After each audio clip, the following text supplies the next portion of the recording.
Hello and welcome to this video on choosing the best method to use with your bonsai, pruning, wiring, string and raffia, amongst others. When it comes to bonsai, the typical styling process is to prune extra growth away and wire the branches. This is great as it is direct and to the point. The problem is that not all species tolerate or can be pruned and wired. Sometimes you can cut and grow or more simply prune to shape. Other times, wrapping branches with raffia and holding it to shape works. Other times again, you have to just try and encourage it by using the bonsai equivalent of rope play. Choosing which method to use can follow one of two relatively straightforward approaches. Either use a rule of thumb or trial and error. Trial and error is okay if you don't have much invested in your bonsai. If you've done a lot of work, waited a long time, or spent a lot of money, it's not a great idea. And that means you can only rely on a rule of thumb or a general guide. But to make this a bit easier, we can start with the most restrictive of species approaches. That is, those species that can only use string, guide ropes, and similar. A species like oak, once it reaches maturity, is a good example of this. You can't easily bend or twist oak branches at that time. Attempting to do so will lead to failure, sometimes drastic and permanent failure, which obviously is undesirable. This is where pulling on branches with string or rope can work. It is, let's say, low effort and can only achieve so much. This is done by literally tying down branches and even the trunk with rope and gradually pulling on it, trying to shift the shape very gently, very slowly, but gradually and surely. This works for species that do not move well or tolerate any kind of major work being done. It is especially good for older bonsai. One reason for this is simple enough. You mostly are just pulling branches down, and thereby giving a greater impression of age and maturity to the tree. Of course, with a newer or, let's say, younger species or specimens, it doesn't work so well because, well, they tend to be rather more fragile. This is where you have to look at other options. Now, when we say younger or newer, we don't necessarily mean, let's say, a brand new beginner bonsai. We do mean just simply being younger or newer, and this is where we have raffia. And that is wrapping the branch as an approach, or in many cases the trunk.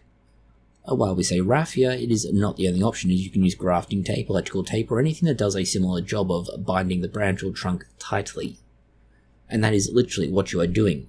And by doing so, you compress the fibers and keep them together. This lets you push branches further than you could otherwise do.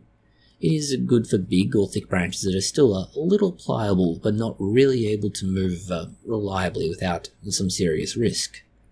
If you're still having trouble getting movement, you can split the branch or trunk and wrap it to get more movement again. What you've basically done is keep everything as close together as it possibly can be and force it to stay together, even when you're being a little more aggressive than you perhaps should be. But despite that, everything will flow and everything is staying where and how it's meant to be, and shouldn't become deformed or twisted. Well, twisted in the way that you don't want anyway. The next most viable option is simply to cut, wait, and hope. And that's literally what you're doing. You have to hope that new branches will grow where they don't exist now. This is both more and less restrictive.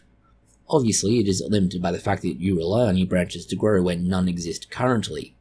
You also remove any existing growth that is located other than where you want it. Now, this should encourage new growth to appear elsewhere, at least in theory, but remembering not all species will backbud. So if you don't have that ability to grow branches back from where they are now, you're basically out of luck with this approach. A good example species is going to be fuchsias. They are very fragile, and the branches are incredibly brittle. If you try and wire to style new branches, it might work. But once they get more than a year or so old, the branches will snap instead of bending, and obviously that's not great. But to do this, you will literally, as named, cut and let the branches regrow as and where they will. You then remove any in the unwanted places. So for example, if you want ramification, you are cutting back to a pair of branches and then again hoping that more growth will occur to fill in the gap. The final solution is to do as many people imagine, and that is simply prune away branches, wire and style through moving the branches or trunk as you need. The wire does most of the heavy lifting in this case by providing what you could best describe as a scaffold or structure, and to encourage growth as and where you want it to go. Now, you can't do much in terms of new growth, but you can do a lot in removing growth that is there that you don't want. This is arguably the most common approach and the easiest to handle at a simple level. So far it all seems kind of vague. Knowing that, here's a decision tree. It gives you a rough idea of what you're looking at, how you're going to have to be able to handle it, and if the tree has these particular attributes, which things you can look at using. Now, in some cases, this is not going to work brilliantly in every instance, but you can, for the most part, simply start at the top and work your way down. It's more of a guide than a hard rule, like the pirate code. It will, to a certain extent, help you in choosing your best approach, but you may find that, for some reason, one particular species that you think fits a particular line of reasoning in this just doesn't work that way. And obviously it's somewhat better to have a bit of trial and error by focusing on, say, one branch and trying the method that's suggested, and then finding out if it works, rather than jumping straight into doing the entire bonsai this way. If it proves that it doesn't work for a particular species or specimen for you, you can obviously take note of that, and you should be taking notes. If it does work, however, well, it's again a simple and reliable guide, and you can use it to decide on different species if you're not, let's say, confident or clear about it. It's how you can choose if you will prune, wire, wrap, string, or otherwise handle your bonsai when you're uncertain as to what and how you should handle it, particularly if it's either new or, in some cases, something you've acquired unexpectedly. Thank you for watching this video. If you found it interesting, consider liking, sharing, and subscribing.